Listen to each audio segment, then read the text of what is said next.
நடிகர் நிவின் பாலி இளம் பெண்கள் வேண்டும் அப்படின்னு காஸ்டிங் கால் நடத்தியதே இப்படி வெளிநாட்டுக்கு அழைத்து சென்று பலாத்காரம் செய்யத்தானா அப்படின்னு நெட்டிசன்கள் சோஷியல் மீடியாக்களில் நிவின் பால் ஹேஷ்டாக போட்டு வெளுத்துட்டு வர்றாங்க.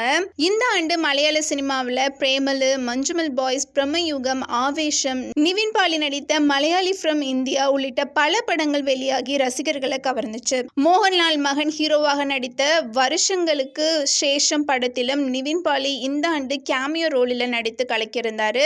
இந்த நிலையில நடிகர் நிவின் பால் மீது இளம்பெண் ஒருவர் பலாத்கார புகார் ஒன்றை அளித்ததை தொடர்ந்து எர்ணாகுளத்தில் உள்ள உன்னுக்கல் காவல் நிலையத்தில் வழக்கு பதிவு செய்யப்பட்டிருப்பது பேரதிர்ச்சியை ஏற்படுத்தியிருக்கு. படத்தில் நடிக்க வாய்ப்பு தருகிறேன் அப்படின்னு நடிகர் நிவின் பாலி தன்னை வெளிநாட்டுக்கு அழைத்து சென்று பலாத்காரம் செய்தார் என்றும் அவருக்கு உடந்தையாக இருந்தவர்கள் செய்த பாலியல் கொடுமைகளையும் இளம்பெண் ஒருவர் கூறியிருக்கிற நிலையில நிவின் பாலி உள்ளிட்ட 6 பேர் மீது ஜாமீனில் வர முடியாத பிரிவுகளின் கீழ் போலீசார் வழக்கு பதிவு செஞ்சிருக்கிறாங்க. நடிகர் நிவின் பாலி படத்தில் நடிக்க வைக்கிறேன் அப்படின்னு அந்த இளம்பெண்ணை துபாய்க்கு அழைத்து சென்று பலாத்காரம் செய்ததாக பகீர் தகவல்கள் வெளியாகியிருக்கு.